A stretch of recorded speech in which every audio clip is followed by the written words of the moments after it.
Hammaga salom do'stlar. Oxirgi vaqtda do'konimizdagi eng ko'p beriladigan savollardan bittasi bu Apple Watch olayotganda SE modelini tanlaymi yoki Series modelini. Ularning orasidagi farq ham juda ham kattadir. Keling bugun rolikimizda qaysi soat nima uchun ishlatilishi va kimga to'g'ri kelishini ko'rib chiqamiz. Keling birinchi bo'lib ularning tashqi ko'rinishidan boshlaymiz. Birinchi qarashda Apple Watch Series hamda Apple Watch SE modellari ko'rinishdan bir xil, lekin detallarga kiradigan bo'lsak, ulardagi farqlar juda ham ko'pdir. Birinchidan ekran hajmi va ramkasi. Oddiy Series modellarining ramkasi ingichkaligi uchun ekrani biroz kattaroq ko'rinadi va burchaklari yumshoqroq ketgan.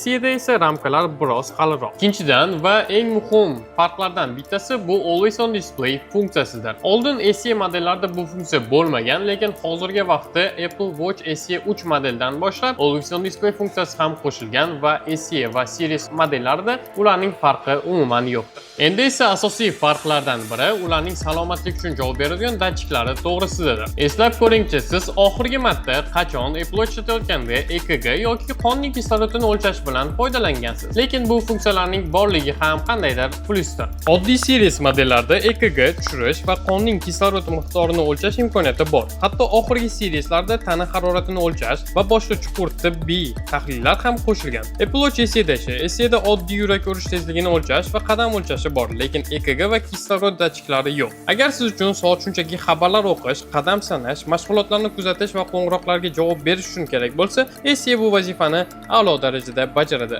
Tibbiy aniqlikdagi datchiklar shart emas deganlar uchun SE haqiqiy topilmadir. Ishlash tezligiga keladigan bo'lsa, ikkalovini ham protsessori bemalol sizni kundalik hayotingiz uchun yetadi va hech qanaqa qot ishlasa sizni bezovta qilmaydi. Akkumulyatoriga keladigan bo'lsa, ikkalovini akkumulyatori o'sha o'rganganmiz, Apple Watch modellarimizning hammasi uzog'i bilan bir kunga zaryadkasi yetadi. Kech payt hammamiz ularni baribir zaryadkaga qo'yamiz. Apple Watch Series modellarida Always on Display kuchliligini hisobiga uni zaryadkasi ozgincha tezroq tugashi mumkin. Xulosa qilib aytadigan bo'lsak, agarda sizga kundalik hayot uchun bazaviy soat kerak bo'ladigan bo'lsa va budjetingiz cheklangan bo'lsa, sizga eng ideal variant bu Apple Watch SE modellaridir. Agarda sizga sog'lig'ingizni umuman o'lchash uchun EKG dan har kuni foydalanadigan bo'lsangiz va qoningizdagi kislorodni o'lchamoqchi bo'lsangiz, siz uchun eng ideal variant Apple Watch Series 10 yoki 11 model hisoblanadi. Xo'sh, siz bu ikkala soatdan qaysi birini tanlagan bo'lardingiz? Izohlarda buni yozib qoldiring. Agarda mana shu soatlardan birini yoki boshqa mahsulotlarni sotib olmoqchi bo'lsangiz, Macbro saytiga kiring yoki